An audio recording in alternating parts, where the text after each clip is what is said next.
711 ईस्वी की बात है जब स्पेन में यहूदी नसरानी ईसाई लोग अपनी हुकूमत का सिक्का चला रहे थे और लोगों से जबरदस्ती जीएसटी वसूल कर रहे थे। लोग डर से भाग रहे थे शुमाली अफ्रीका में। पहले बातें कर ले आप लोग, तब मैं कुछ बोलूं।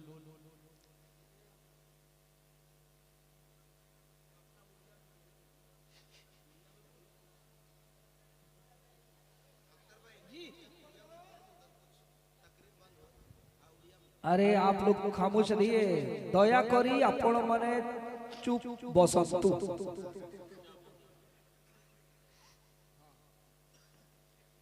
लोग मूसा बिन नुसैर के शुमाली अफ्रीका की तरफ जा रहे हैं। केंद्रापाड़ा में जो मोहल्ला गंदा होगा, अल्लाह ने जिसको दौलत दी है वो अच्छे मोहल्ले की तरफ रुजू करेगा।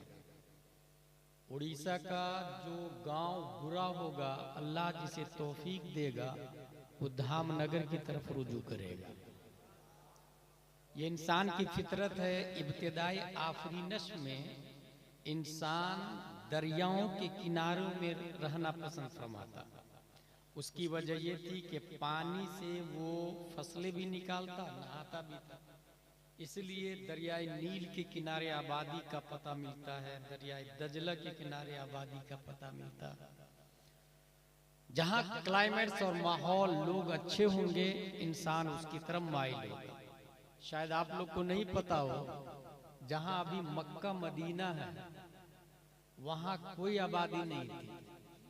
पानी की ही वजह से यमन का एक कबीला गया जिसको कबीला बनी जुरहुम कहा जाता है, और वो पानी क्या था? जमजम। और पता कैसे लगा? परिंदे उड़ के जा रहे थे। इसका मतलब परिंदे भी उधर ही उड़ के जाते हैं जिधर पानी अच्छा होता है।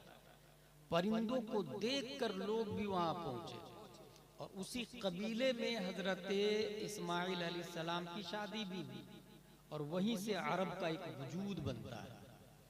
ये पूरी हिस्ट्री है जिसमें मैं जाना नहीं चाहता। इतना याद रखे कि जो लोग अच्छे होंगे, इंसान उसकी तरफ माइल होगा। मूसा बिन नुसैर की तरफ शुमाली अफ्रीका में लोग जा रहे थे स्पेन के जुल्म से पीछा छुड़ाने के लिए। हजरत मूसा बिन नुसैर ने 7000 फौज देकर तारिक बिन जियाद को स्पेन में भेजा। तारिक बिन जियाद आके स्पेनियों से लड़े। 1 दिन, 2 दिन, 3 दिन तक घमासान की लड़ाई, और नतीजा नहीं निकला। हजरत तारिक बिन जियाद ने जिस कश्ती पर बैठकर आए थे उस कश्ती को जलाकर राख कर दिया, और फिर अपनी फौज से कहा, अय्युहन्नास ऐनल मफर अल बहरु मिन वराइकुम वल अदु अमामकुम वलैसा लकुम वल्लाहि इल्ला सिद्क़ वस्सब्र। My bro, where are you going? पीछे समंदर है जिसमें डॉल्फिन, शार्क, मगरमच्छ, सामने दुश्मन है। सिवाय कलेमाए हक की तबलीग के और कोई ऑप्शन नहीं है। उसके बाद जो लड़ाई हुई है तो चंद घंटों में स्पेन की कुफ्र और यहूदियत नसरानियत की छाती पर मुस्तफा का झंडा लहराने लग जाता है। और कब तक लहराता है? 711 से 1492 ईस्वी तक, यानी तकरीबन 800 साल तक। और आप लोग को हैरत होगी, 800 साल में कितने उलूम फनून को सुरज्जा तक मुसलमानों ने पहुंचाया है। उसका अंदाजा सिर्फ इस बात से लगाए कि सिर्फ कुर्तुबा शहर के अंदर 6 लाख किताबें थी। उस जमाने की बात कर रहा हूं। 711 ईस्वी का मतलब समझ रहे हैं आप? अभी 2022 है। 6 लाख किताबें हाथ से लिखी हुई। 20,000 किताबों की दुकानें थी। कुर्तुबा शहर के मशरिकी एरिया में 170 खातून थी जो कुरान शरीफ को लिखने में अपनी मिसाल पूरी दुनिया में नहीं रखती। अपने हाथ से खवातीन कुरान शरीफ लिखती थी। अभी बोल दे किसी को एक आयत लिखने के लिए, पढ़ना ही मुश्किल है, उर्दू नहीं आती। 170 खवातीन। अगर मैं उलूम की बात करूं तो astronomy, mathematics, medical science, astrology, chemistry, botany, philosophy, geography, logic, history, अफलाकियात, अर्दियात, तिब्बियात, माइयात, फौकियात, तहतियात, सिविलाइजेशन, टेक्सटाइलिंग, क्योंकि कुफ्र के यहां नंगे पूजा करने का सिस्टम है, मगर कुरान बोलता खुदू जीनतकुम इंद कुल्ली मस्जिद, कपड़े पहनो। और कपड़े पर जोर दिया है तो टेक्सटाइल में मुसलमानों का पूरी दुनिया में कोई जवाब नहीं। उससे पहले काफिर और मुशरिक तो केले के पत्ते को लपेट के जिंदगी गुजार रहे हैं। इस्लाम ने कपड़ा पहनने और कटिंग करने और डिजाइन बनाने का तरीका दिया। वाह वाह वाह, सुभान अल्लाह। घर बनाने का कॉन्सेप्ट उनके पास नहीं था, मगर सिर्फ कुर्तुबा की बात करूं आप, एक मस्जिद थी, वो मस्जिद तकरीबन 10 मुरब्बा किलोमीटर पर थी, 10 मुरब्बा किलोमीटर, जिसमें 7,500 चिराग जलते। लाइट नहीं थी उस जमाने, मशाले चिराग 7,500, 1400 सुतून थे उसके अंदर, 1400 सुतून। 784 में बुनियाद पड़ी थी और 987 में वो मस्जिद कंप्लीट हुई। यानी सिविल में भी हमारा कोई जवाब नहीं था। और एक झलक बताऊं आपको, मुफस्सिर कुरान इमाम कुर्तुबी वहीं पैदा हुए, मशहूर सय्याह आलम इब्ने बतूता वहीं की पैदावार है। मौजिदे सर्जरी का सिस्टम पहले नहीं था, हमारे बाप दादा ने इजाद की, नाम है अबुल कासिम ज़हरावी। मारूफ फलसफी इब्ने बाज्जा वहीं की पैदावार है। अल्लामा इब्ने अरबी, जो लोग अर्तुरुल गाजी देखे हैं वो अल्लामा इब्ने अरबी को जानते होंगे, ये वहीं की पैदावार है। मारूफ तबीब इब्ने रुश्द वहीं की पैदावार है। अजीम मुअर्रिख इब्ने खुल्दून वहीं की पैदावार है। माहिर फल्कियात शरीफ इदरीसी वहीं की पैदावार है। हवाई जहाज किसने बनाया? अब्बास बिन फरनास, ये वहीं की पैदावार है। और ये सब इस्लामिक स्पेन की बात है। Medical science, history of medical science में ये लिखा हुआ है, the proud fact reminds that the Arabs of Spain were the principal source of the new learning for western Europe. मगरिबी यूरोप में न्यू टेक्नोलॉजी का सरचश्मा स्पेन के मुसलमान समझे जाते थे। ये मेडिकल साइंस में लिखा हुआ है। मैं एक किताब का नाम बताता हूं, अल कानून फी तिब। ये वो किताब है कि 19वीं सदी ईस्वी तक डॉक्टर को डॉक्टर की सर्टिफिकेट नहीं मिल रही थी जब तक इस किताब का इम्तिहान नहीं दे रहे। ये हमारे बाप दादा की लिखी हुई थी।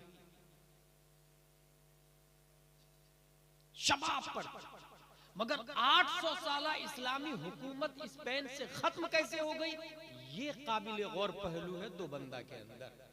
क्या वो बात हमारे अंदर तो नहीं? वो बात ये थी, सलीबी लड़ रहे थे, इस्लाम को खत्म करना चाह रहे थे। वो ये चाह रहे थे कि स्पेन से मुसलमान खत्म हो जाए, और जो चाह रहा था उसका नाम था फर्डिनैंड। दूसरी तरफ एक औरत का भी ये प्लान था कि इस्लाम स्पेन से खत्म हो जाना चाहिए। उस औरत का नाम था इजाबिला। ये दोनों कमीना कमीनी अल खबीसातुल लिल खबीसीन ने शादी की। और उसके बाद जो इस्लाम को डैमेज किया है स्पेन के अंदर, किस तरीके से जानते हैं? आखिरी खलीफा, स्पेन की दुनिया का आखिरी खलीफा, नाम है अबुल हसन। वो लड़ रहा। 49 ने कहा टैक्स दे हमको। अबुल हसन ने जवाब दिया, गरनाता के टेक्सटाइल में मसीही को देने के लिए सिक्कों की बजाय अब फौलाद की तलवारें बन रही है जिससे उनकी गर्दनें उड़ाई जाएगी। ये कौन बोला? अबुल हसन हाकिम लड़ रहा सलीबियों से, लेकिन इसके बेटे को सलीबियों ने रिश्वत दिया। ये पॉइंट है। कहीं हमारे यहां तो नहीं ऐसा, बाप बेटे की मुखालफत तो नहीं कर रहा। बेटे को सलीबी ने रिश्वत दिया कि क्या तू बाप का पीछा कर रहा, मैं तुम्हें अल बशरात का एरिया दे देता हूं, उसका मालिक तू रहना, वहां का गवर्नर रहना, बाप से लड़, हमारा साथ दे। सोचा, गौर फिक्र किया, और ठीक वही मोमेंट है ये जिस तरह साद का बेटा इब्ने साद काफिरों रूमियों से लड़ने जा रहा है। यजीद की तरफ से पैगाम आया कि रूमियों से बाद में लड़ना, पहले हुसैन बिन अली का मर्डर कर, तब जाना रूमियों से लड़ने के लिए। उसने कहा सोचता हूं। कहा सोच, रात भर दिया तेरे को, और सुन, अगर हुसैन बिन अली के मुकाबले में जाएगा ना तो तुझे रय की हुकूमत दे दूंगा। नतीजतन उसने रूमियों के मुकाबले में जाने की बजाय करबला आया, रय की लालच में खुद भी मारा गया, बेटा भी मारा गया। बाप जन्नती था, याद रखिएगा, सात अशरा मुबशरा में से बेटा जन्नत। अबुल हसन सलीबियों से लड़ रहा, और बेटा का नाम है अबू अब्दुल्ला। सलीबियों ने रिश्वत दी और कहा अल बशरात का एरिया तुमको देते हैं, बाप से लड़। उसने लड़ा, बाप से लड़ा है, लड़ाई हुई, बाप बेटे की लड़ाई हुई। बाप की जब तबीयत खराब हुई, वही बेटा सलीबियों के हवाले स्पेन की चाबी कर देता है, और रोते हुए अल बशरात की तरफ जा रहा था तो उसकी मां ने एक तारीखी जुमला कहा, बेटा जिस चीज की हिफाजत तुम मर्दों की तरह नहीं कर सके, उसके छिन जाने पर औरतों की तरह रोने से क्या फायदा। अब यहां जो काबिल गौर पहलू है वो ये कि दुनिया की वजह से हम दीन का नुकसान करते हैं। बाप के साथ गद्दारी की और हमेशा हमेशा के लिए स्पेन से इस्लाम का खात्मा हो गया दुनिया की वजह से। क्या हम 1 रुपये की वजह से लड़ाई तो नहीं करते, 1 लाख की वजह से मर्डर तो नहीं करते, घर और मकान की वजह से झगड़ा तो नहीं हमारे भाई के दरमियान, हमारे पड़ोसियों से लड़ाई इस वजह से तो नहीं है कि वो ज्यादा तरक्की कर रहा। दुनिया के किसी भी हिस्से की वजह से अगर आपका इख्तिलाफ है तो शायद आपसे बदतर हुए जमीन पर कोई नहीं हो, और तारीख में तबाही के यही असबाब बताए गए हैं। और इसका मतलब यह हुआ कि अगर कोई 1 स्क्वायर फीट जमीन के लिए भाई का खून बहाता है तो वो जमीन अफजल है या इंसान अफजल? फिर से सुने, 1 स्क्वायर फीट जमीन के लिए, खेत के लिए अगर कोई भाई का खून बहाता है तो वो जमीन अफजल है इंसान से या इंसान अफजल है जमीन से? अगर जमीन के लिए इंसान मारा जा रहा तो इसका मतलब जमीन अफजल है ना। और अगर जमीन अफजल है तो क्या हम बीमार पड़ते हैं तो जमीन हमें हॉस्पिटल ले जाती है, हमारा ख्याल रखती है, हमें दीन सिखाती है, हमारी इयादत करती है। दुनिया के लिए अगर कोई लड़ता है, मरता है, झगड़ता है तो इसका मतलब यह है कि वो अच्छाई को बेचकर बुराई को खरीद रहा है, अच्छाई को तर्क करके बुराई को गले लगा रहा है। क्या हमारे लिए यह हदीस इससे बढ़कर और कोई हदीस होगी कि रब फरमाता है कि दुनिया की वैल्यू मेरे यहां मच्छर के पर के बराबर भी होती तो काफिर को पानी की एक बूंद भी नहीं देता। इसका मतलब अगर मैं आप लोगों से कहूं ये मच्छर का पर है, 1 पर आप खरीदेंगे? आप में से कोई आदमी यहां नहीं खरीदेगा। मच्छर का 1 पर, पूरा मच्छर बेचूं मैं, लोग पागल समझ के मार के भगा देंगे 2 बंदा से। मगर ये कहूं कि ये आईफोन है, खरीदेंगे? ये आरसीसी का 100 बाई 100 स्क्वायर फीट में 3 मंजिला मकान है, खरीदेंगे? तो हर शख्स खरीदेगा। जबकि सेम इस मच्छर से कम वैल्यू उसकी है, मच्छर की तरह भी उसकी वैल्यू नहीं है 3 मंजिला मकान की। मगर इंसान मच्छर को नहीं खरीद रहा, उसकी खातिर मार भी रहा और मर भी रहा। यही सोचने की बात है और ये हमारा इस्लाम है। क्या वजह है कि हुजूर सल्लल्लाहु तआला अलैहि वसल्लम ने ये फरमाया कि एक गरीब अमीर से 500 साल पहले जन्नत में चला जाएगा। क्या वजह है कि अभी अख्तर भाई ने बड़ी प्यारी बात बताई, अल इस्लाम बदा मिनल गुरबा व सयऊद कमा बदा।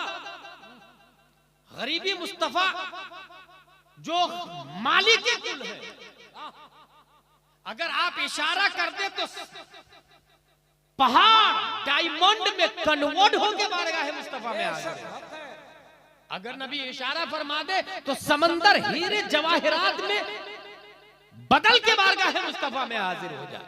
मगर उसके बावजूद आप पे ज़कात फर्ज नहीं, मालिक के निसाब नहीं, मालिक के कुल है मगर मालिक के निसाब नहीं।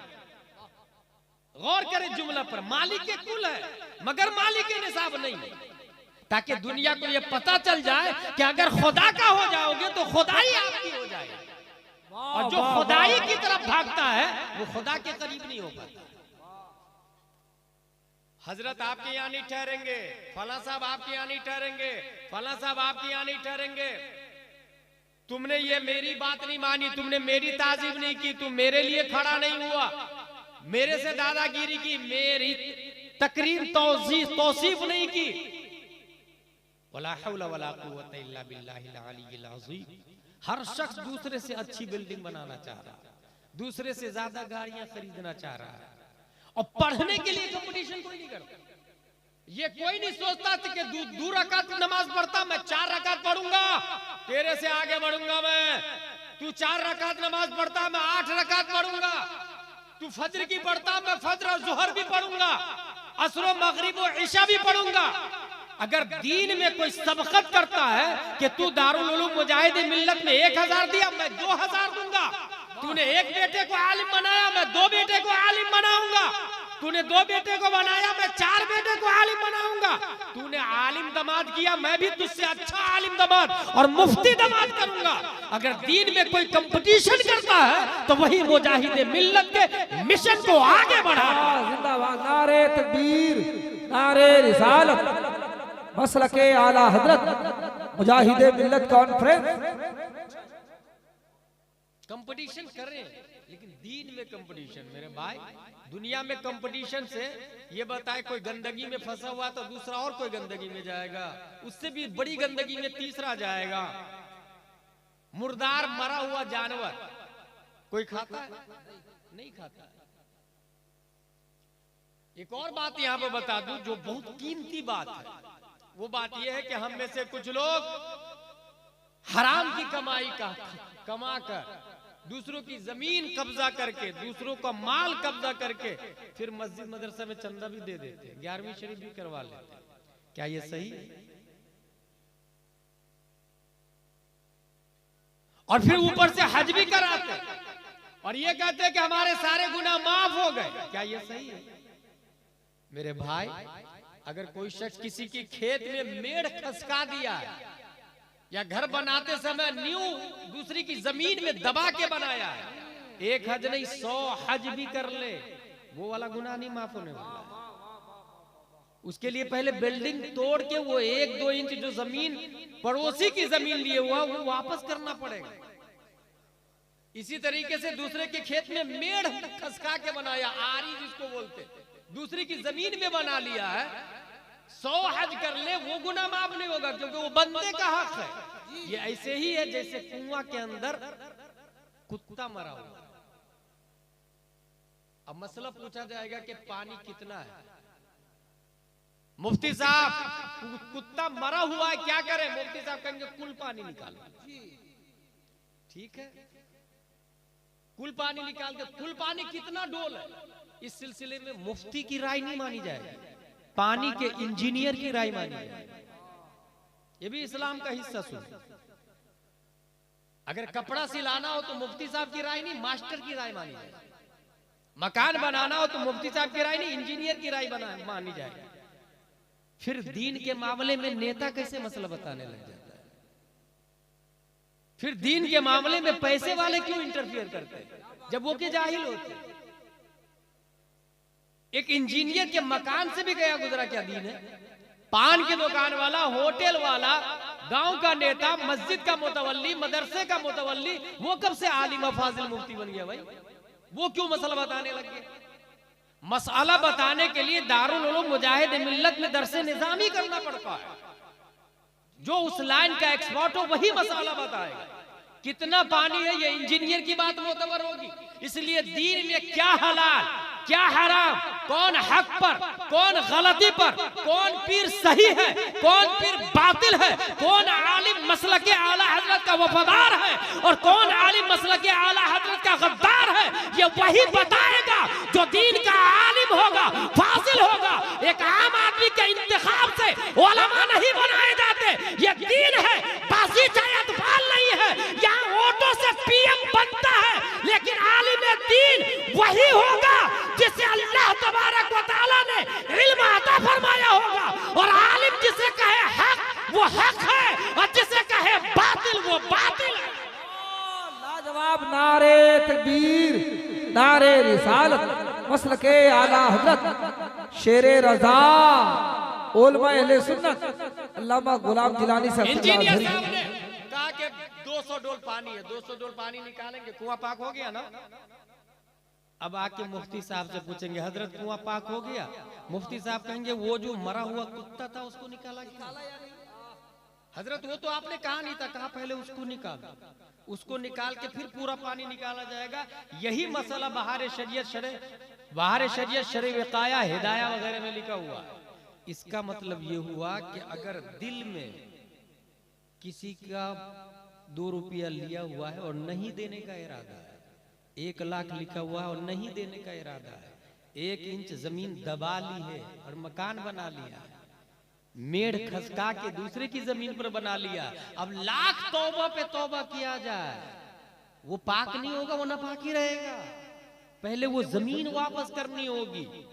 पहले वो जिस तरह कुएं से कुत्ते को निकालना होगा, ऐसे ही वो बिल्डिंग तोड़ के वो 1 इंच जमीन वापस करे। 1 लाख रुपया घोटाला किया तो वो वापस करे, सूद में अगर पैसा ले लिया तो वो वापस करे, चोरी और गबन फाहिश किया है तो वो वापस करे और फिर हज करे, फिर गुंबद खजरा की ज़ियारत करे तो आवाज आएगी मनज़ारा कब्री वजबत लहू शफाअत। ये अपना इस्लाम, ये ट्रू है। हासिल ये कि बाप बेटे में लड़ाई हुई, इस्लामिक स्पेन खत्म हो गया। 800 साल तक हम लोग की हुकूमत खत्म हो गया। टर्की के बारे में आप लोगों ने सुना होगा, सुलेमान शाह का पोता है उस्मान, जो 1280 हिजरी में टर्की बनाता है। और याद रखिए ये बनाने वाले गरीबुल वतन लोग थे, बिल्डिंग नहीं थी उनके पास, कोई वतन असली नहीं, हालत सफर में थे। इसका मतलब दीन जो स्ट्रॉन्ग होता है ना वो गरीबों से स्ट्रॉन्ग होता है। इसीलिए हुजूर मुजाहिद मिल्लत ने खाकसारा ने हक को मारी से वजूद में लाया है। गुरबा, क्योंकि उसको किसी चीज का टेंशन नहीं होता। दुनिया जितना कम है, दुनिया जितनी कम होगी दीन उतना ही ज्यादा होगा। दुनिया की मोहब्बत जितनी कम होगी दीन की मोहब्बत उतनी ज्यादा होगी। यूं समझ ले कि एक गिलास है, गिलास में अगर पानी रखेंगे तो हवा नहीं रुकेगी, हवा क्या पत्थर भी नहीं रुकेगा। पत्थर रखेंगे तो पानी बाहर आ जाएगा, पानी रखेंगे हवा अंदर नहीं जाएगी। इसी तरीके से दिल भी एक ज़र्फ है, अगर उसमें दुनिया की मोहब्बत होगी तो दीन की मोहब्बत नहीं आएगी। इसलिए दुनिया जितनी कम हो दीन की मोहब्बत उतनी ही ज्यादा हो। टर्की वालों ने लड़ झगड़ के फाइट करके आलिम के मशवरे से, अल्लामा इब्ने अरबी के मशवरे से 1280 हिजरी में सल्तनत उस्मानिया की बुनियाद पड़ती है। और कब तक चलती है पता है आप लोग को? 1922 ईस्वी तक। सेकेंड वर्ल्ड वॉर की एंडिंग पर स्पेन ही के अंदर मीटिंग होती है और स्पेन की मीटिंग में यह प्लान किया गया कि सल्तनत उस्मानिया का खात्मा कर दिया जाए। और उसके बाद जो नियम लगाया गया वहां, वो खून के आंसू रुलाने वाले नियम टर्की के अंदर 600 साल के बाद देखिएगा नियम कैसे बदलता है। और ये इतना उरूज पर था सल्तनत उस्मानिया के काबा का मुतवल्ली, मस्जिद नबवी का मुतवल्ली ये टर्की वाले। सोचे मस्जिद नबवी के मुतवल्ली थे ये लोग, कितने पावरफुल थे। मगर सेकेंड वर्ल्ड वॉर के बाद ये नियम लगा कि हमारा आदमी रहेगा। लाया गया किसको? कमाल अतातुर्क को। 1922 की बात कर रहा हूं।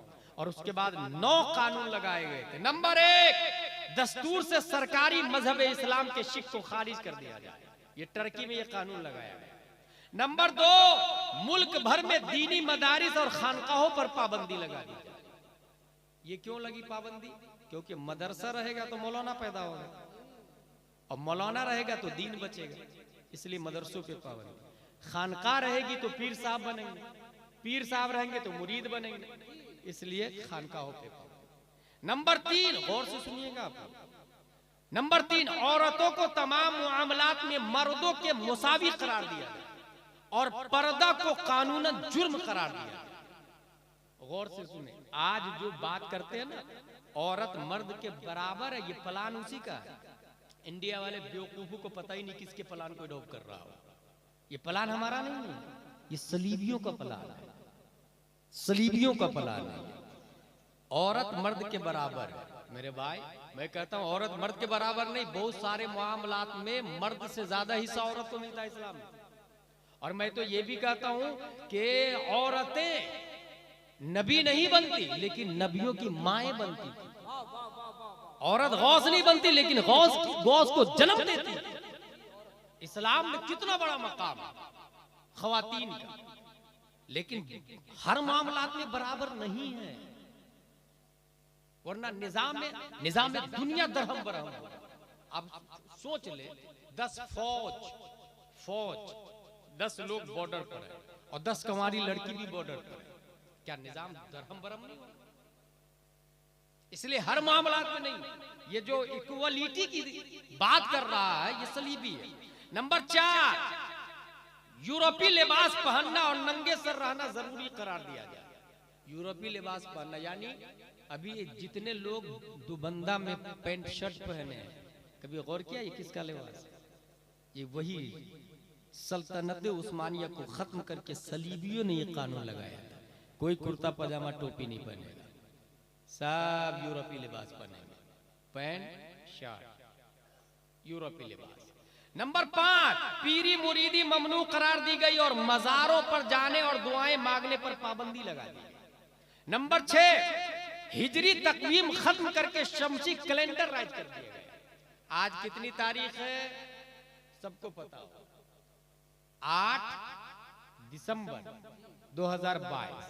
अरबी तारीख नहीं पता, ये उसी का प्लान है। किसका प्लान है? ये सलीबियों का। नंबर 7, जुमा की छुट्टी नहीं रहेगी, संडे को छुट्टी होगी। ये कानून 9 कानून लगाए गए हैं जो पूरी दुनिया में राइज है। आज भी अपने लोग जुमा की छुट्टी नहीं करते। संडे को छुट्टी हो रही कि नहीं इंडिया में? मगर आज भी दारुल उलूम मुजाहिद मिल्लत में चले जाए तो जुमा ही को छुट्टी मिलती है। इससे कुछ समझ में आ रहा है कि इस्लाम को जिंदा कौन रखे हुआ है? कभी इस पे गौर किया आप लोगों ने? आज भी दारुल उलूम मुजाहिद मिल्लत में संडे को छुट्टी नहीं, जुमा को छुट्टी मिलती है। इससे पता चला इस्लाम को जिंदा कौन रखे हुआ है। नंबर 8, अरबी जुबान में कुरान की इशाअत नहीं होगी, टर्किश में होगी। अरबी में कुरान नहीं छपेगा। कुछ लोग दुबंदा में भी बहुत स्मार्ट है, हम हिंदी में कुरान पढ़ेंगे, हम इंग्लिश में कुरान पढ़ेंगे। भाई साहब, हिंदी में कुरान लिखना ही हराम है, इंग्लिश में कुरान लिखना ही हराम है, क्योंकि कुरान का प्रोनाउंस कमा कहू इंग्लिश और हिंदी में उड़िया में नहीं हो पाता। ऐन और हमजा में क्या फर्क है? जीम जे क्या फर्क है? गौर क्या फर्क है? दाल क्या फर्क है? ये कोई जुबान इसको डिफाइन नहीं कर पाती है, क्योंकि अरबी जुबान से वसी, दकीक और उसात और कदीम और फसी और बलीग दुनिया में कोई जुबान है ही नहीं, क्योंकि ये अल्लाह ने जन्नतियों की जुबान रखी है। अल्लाह ने खुद अरबी में कुरान नाजिल फरमाया, कब्र वालों की जुबान भी अरबी है। इसलिए मेरे भाई, अरबी जुबान से बेहतर कोई जुबान नहीं हो सकती। मगर क्या नियम लगाया, टर्किश में कुरान छपेगा, टर्किश में, और कुछ लोग हो जाए, क्योंकि उड़ीसा में आला हजरत से जुड़ने के लिए हमारे पास जो प्लेटफॉर्म है उस प्लेटफॉर्म का नाम मुजाहिद मिल्लत है। और आला हजरत सरकार गौसे आजम से कनेक्टेड है, और गौसे आजम रसूल आजम से कनेक्टेड है, और रसूल आजम अल्लाह तबारक व तआला से। इसलिए मेरे भाई अपने आप को पीरो मुर्शिद से कनेक्टेड रखे, सालाना उर्स में शिरकत जरूर करें, हुजूर मुजाहिद मिल्लत की मोहब्बत को सीने में बसा के रखे, उसके फैसले को अपना फैसला और बरेली शरीफ का फैसला समझे। इस तरह ये मिजाज बना के रखे तो इंशाअल्लाह अज़ीम हमारा ईमान मजबूत होगा, और दुनियावी एतबार से कभी भी कोई किसी से इंतकाम नहीं ले, बदला नहीं ले, अपने भाई से पड़ोसी से अदावत और दुश्मनी नहीं रखे। अगर अपना भाई आगे बढ़ रहा है, अल्लाह तबारक व तआला और तरक्की करे, उसको और दे, उससे जलन हसद नहीं रखे। अगर ये मिजाज बना लिया आपने तो खुद अल्लाह तबारक व तआला आपको तरक्की देगा।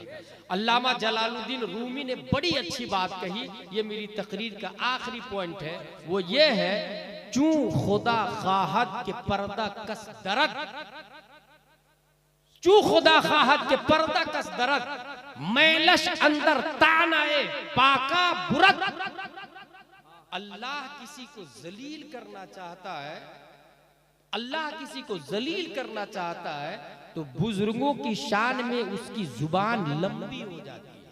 इसका मतलब ये हुआ अल्लाह के वलियों की बुराई करने वाला जलील खार हो जाता है। इसलिए कभी भी किसी नेक और सालेह इंसान की बुराई मत कीजिएगा। वमा अलैना इल्लल बलाग। अस्सलामु अलैकुम।